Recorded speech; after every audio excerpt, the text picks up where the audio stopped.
বন্ধুরা, তোমরাও কিন্তু চাইলে আমার মতো এই রকম মোমবাতি ঘরেতেই বানিয়ে নিতে পারো। এই যে দীপাবলি আসছে, কালী পুজো, সেই দিন চাই সবাইয়ের বাড়ি যেন আলোয় আলোকিত হয়ে উঠুক। তো নমস্কার প্রিয় বন্ধুরা, কেমন আছো তোমরা? আশা করি তোমরা ভালো আছো, সুস্থ আছো। তোমরা চাইলে ঘরে বসে শুধুমাত্র সর্ষের তেল আর ফেলে দেওয়া মোমবাতি দিয়ে আমি কিভাবে মোমবাতি বা প্রদীপ আমি রেডি করলাম সেটারই ভিডিও তোমাদের সঙ্গে শেয়ার করতে চলেছি। ভিডিওটা কিন্তু প্রথম থেকে শেষ পর্যন্ত না দেখলে তোমরা কিন্তু বিশ্বাস করবে না। আর খুবই ইজি আর খুব সুন্দরও দেখতে লাগে। তো আমরা কি বলো তো, সব জিনিসই যদি আমরা একটু সুন্দর করে সাজিয়ে তুলি দেখতে আরও সুন্দর লাগে। আমরা যখন ঘরে বাড়িতে থাকি নর্মাল কাপড় চোপড় পরি তখন একরকম লাগে, আবার যখন একটু পার্টিতে বিয়ে বাড়িতে যাই সেজে গুজে তখন কিন্তু লুকটা আমাদের চেঞ্জ হয়ে যায়। তেমনি সব জিনিসের ক্ষেত্রে একটু সাজানোটা দরকার আছে। তো আমি ভিডিওটা শুরু করার আগে কি কি নিয়েছি তোমাদেরকে আমি দেখাচ্ছি, যাতে আমি সাজিয়ে নিলাম কেন, যাতে সুন্দর লাগে দেখতে। আমি একটা কাঁসারের থালা নিয়েছি, তোমরা চাইলে যে কোনো থালা নিতে পারো। এখানে আমি কিছু মাটির প্রদীপ নিয়েছি, কারণ মাটির প্রদীপের তুল্য তো আর জিনিস হয় না। আর এই শুভ দীপাবলি, কালী পুজো বা দেয়ালি যাই বলো না কেন, সেই দিন যদি বাড়িটা সুন্দর করে সাজানো যায় কত না সুন্দর লাগে। আর খুব সহজেই কিন্তু এটা বানানো যায়। তো কি কি লাগছে? তুলো, সর্ষের তেল, আমি সাজাবার জন্য নিয়েছি কিছু অভ্র আর কিছু ফেলে দেওয়া মোমবাতি, আর নিয়েছি গাছ থেকে কিছু ফুল তুলে। ফুল হচ্ছে প্রকৃতির দেয়া একটা সুন্দর সবচেয়ে বড় উপহার। আমি প্রথমেই বললাম যে সাজালে সব জিনিসই দেখতে ভালো লাগে। তো আমি একটা থালার উপরে প্রদীপগুলোকে সাজিয়ে নিলাম। তোমরা কিন্তু এটা বাড়িতে অবশ্যই ট্রাই করো, কোনো ঝামেলা হবে না। সেই দিন আগে থাকতে তৈরি করে রাখলে দীপাবলির দিন সন্ধেবেলা তোমরা খুব সহজেই জ্বেলে দিতে পারবে। কারণ প্রদীপে তেল দাও, সলতে দাও, তারপর এইসব রেডি করতেও একটা ঝামেলা থাকে। এটা কিন্তু কোনো ঝামেলা থাকবে না, 5 মিনিটের মধ্যেই রেডি হয়ে যাবে এমন সুন্দর একটা প্রদীপ। তো প্রথমে আমি এখানে টগর ফুলের যে গোড়াগুলো আছে আমি ওগুলো কেটে বাদ দিয়ে দিচ্ছি। দেখো, বললাম না সাজালেই কিন্তু সব জিনিস সুন্দর হয়। সেটা হচ্ছে যেটা বলো, মানুষের মন বলো, বাড়ি বলো, ঘর বলো, নিজের শরীর বলো, সব কিছুই। তো আমি গাছ থেকে দোপাটি ফুল, কিছু পাতা কালেক্ট করেছিলাম, করে প্রদীপের পাশে পাশে আমি থালাটা পুরো সাজিয়ে নিলাম। দেখো, তখন একরকম লাগছিল দেখতে, এখন আবার একরকম লাগছে। কত সুন্দর লাগছে না? আর এই মাটির প্রদীপগুলো তোমরা চাইলে একটু কালার করে নিতে পারো। আমার কিন্তু সাজানো সব রেডি। এবার আমি দিয়ে দেব সলতেগুলো কিন্তু মেন কাজটা হচ্ছে এবার শুরু হবে। সাজানোটা তো আমাদের মনের উপর নির্ভর করে, কি সাজাবো কি সাজাবো না। তো মেন হচ্ছে মাটির প্রদীপগুলো কি করে বানালাম, মোমবাতি সমেত।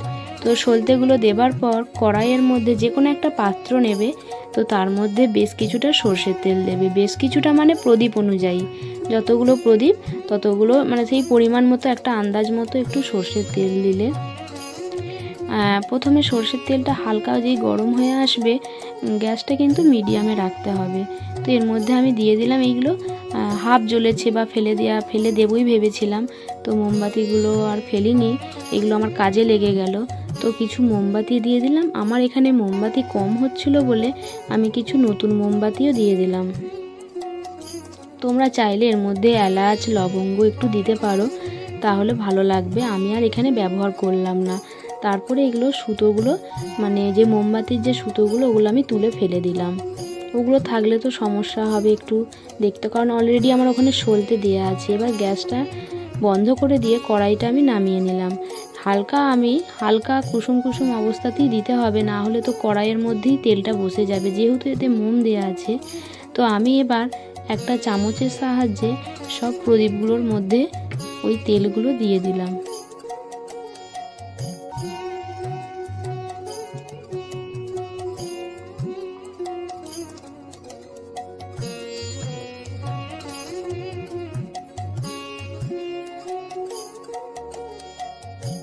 আর এই কালী পুজোর দিন বাঙালিদের 12 মাসে 13 পার্বণ তো লেগেই থাকে।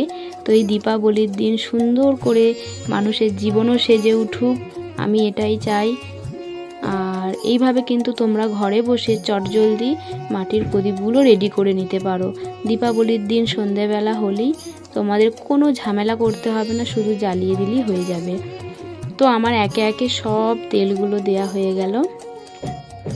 আর এবার দেখো, তোমরা দেখলে বুঝতেই পারবে কিছুক্ষণের মধ্যেই দেখো হালকা বসতে শুরু করেছে। মানে আমি তো ভাবতেই পারিনি যে এত সুন্দরভাবে মোমবাতি বা প্রদীপগুলো আমার রেডি হয়ে যাবে। এবার দেখো বেশ অনেকটা টাইম লাগেই না, একদম বেশ দেখো অনেকটা বসে গেছে না, প্রায় বসেই এসেছে। তো এই অবস্থাতে আমি কিছু আরও যাতে সুন্দর লাগে, তো সেই জন্য আমি এর মধ্যে কিছু অভ্র দিয়ে দেব, যাতে প্রদীপের আরও সৌন্দর্যতা বৃদ্ধি পায়। আর এইদিকেও 4টে এক্সট্রা প্রদীপ ছিল, তো তেলটা বেশি হয়েছিল বলে দিয়ে দিলাম। এখানে তোমরা বিভিন্ন কালারের নিতে পারো, আমি এখানে 2-3টে কালার নিয়েছি। নিয়ে এবার এর মধ্যে হালকা মানে আলতো করে, কারণ অভ্র তো উড়ে যায়, তো অল্প অল্প করে আমি সব প্রদীপগুলো দেখো পুরো সাজিয়ে ফেলেছি। দেখো তখন একরকম লুক ছিল, এখন একরকম লুক ছিল। তো বেশিক্ষণ নয়, তো আমি একটুখানি মানে বললাম না জোর 10 মিনিট লেগেছিল বসতে, তো 10 মিনিটের মধ্যেই কিন্তু আমার প্রদীপগুলো রেডি হয়ে গেল। শুধু দীপাবলির দিন, সামনেই দীপাবলি আসছে, কালী পুজো, তো তোমরা চাইলে আর এমনি এনি টাইম বা অন্য টাইমও তোমরা সাজিয়ে রাখতে পারো। আমি হাত দিয়ে দেখছিলাম কতটা শক্ত হয়েছে, প্রায় বেশ ভালোই শক্ত হয়ে গেছে। এখন তো দিনের বেলা, তাও আমি একটা জ্বালিয়ে দেখলাম কেমন লাগে, তো তোমাদেরকেও সেটা দেখালাম। ভিডিওটা কিন্তু এখনও শেষ হয়নি, ঠিক আছে, ভিডিওটা সম্পূর্ণ দেখো। তো সন্ধে হতেই একদম দেখলাম পুরো বসে গেছে, একটুও নরম নেই। তোমরা দেখলেই বুঝতে পারবে ঠিক কতটা সুন্দর হয়েছে মাটির প্রদীপগুলো। আমি ঠুকে তোমাদের দেখালাম মাটির প্রদীপগুলো কতটা সুন্দর হয়েছে। তো সামনেই দীপাবলি আসছে, তোমরা সবাই ভালো থেকো, সুস্থ থেকো, নিজেদের যত্ন নিও। তোমাদের জীবনে যত দুঃখ কষ্ট আছে, দীপাবলির নতুন আলোতে সেই দুঃখ কষ্টগুলো যেন পুড়ে ছাই হয়ে গিয়ে আবার নতুন করে জীবন শুরু করতে পারো। আমি এবার একে একে মোমবাতিগুলো সব জ্বেলে নিয়ে তোমাদেরকে একবার দেখিয়ে দিলাম যে মোমবাতিগুলো ঠিক কতটা সুন্দর জ্বলছে। সরি, মোমবাতিও বলতে পারি, প্রদীপও বলতে পারি। কোনো রকম ঝামেলা আর সেদিন রাখতে হবে না, তেল দাও, সলতে দাও, কোনো রকম ঝামেলা করতে হবে না। শুধুমাত্র একটু সর্ষের তেল আর ফেলে দেওয়া মোমবাতি, যাই বলো। সবাই ভালো থেকো।